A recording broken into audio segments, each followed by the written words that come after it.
নমস্কার বন্ধুরা, cook and food with Soma চ্যানেলে আপনাদের সকলকে স্বাগত জানাই। আজ আমি রান্না করে দেখাবো এঁচোড়ের চপ। এখন এঁচোড়ের সিজন, সব অ্যাভেলেবেল এঁচোড় পাওয়া যায়। তাই আমি প্রথমে এঁচোড় আর আলু ভালো করে কেটে জলে ধুয়ে প্রেসার কুকারে সেদ্ধ করে নেব। তারপর এঁচোড়ের পুরটা রেডি করব। প্রেসার কুকারে একটু পরিমাণ মতো জল দিয়ে 4-5টা সিটি দিয়ে এঁচোড় এবং আলুটা সেদ্ধ করে নেব।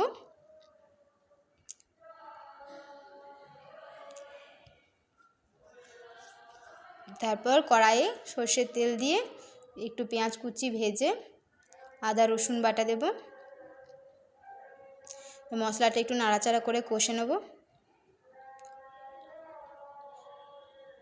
তারপর হলুদ গুঁড়ো দিয়ে আরেকবার ভালো করে নাড়াচাড়া করে কষবো। এবার একটু গরম মশলা গুঁড়ো দিলাম।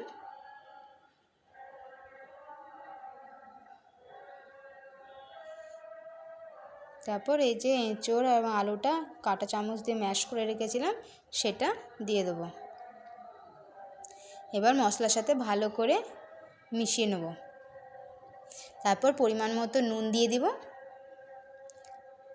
আর বাইন্ডিং যাতে ভালো হয় তার জন্য একটু বেসন দেব। বেসনটা দিয়ে ভালো করে মিশিয়ে নেব। আর আমি চিনেবাদাম আগে ভেজে তুলে রেখেছিলাম, সেই চিনেবাদাম ভাজাটা দিয়ে দেবো। তারপর ভালো করে এটাকে মিশিয়ে পুরটা রেডি করে নিলাম। এবার বেসনের গলা বানাবো, তার জন্য নিয়ে নিয়েছি বেসন। বেসনের মধ্যে এবার গোলমরিচ গুঁড়ো দিলাম, তারপর নুন আর 1 চিমটে মতো খাবার সোডা। এবার শুকনো বেসনটাকে সব জিনিসগুলো চামচ দিয়ে ভালো করে মিশিয়ে নিলাম। তারপর একটু একটু করে জল দিয়ে বেসনটা ভালো করে ফেটিয়ে নেব। যত ভালো করে ফেটানো হবে চপগুলো তত ভালো ফুলবে। তারপর কড়াইয়ে তেল গরম করে চপটা বানিয়ে ভাজবো। এবার হাতে নিয়ে একটু চ্যাপ্টা করে বেসনের গলায় ডুবিয়ে গরম তেলে দিয়ে ভাজবো। 2 পিঠ ভালো করে ভেজে নেব। আমার চপ ভাজা হয়ে গেছে।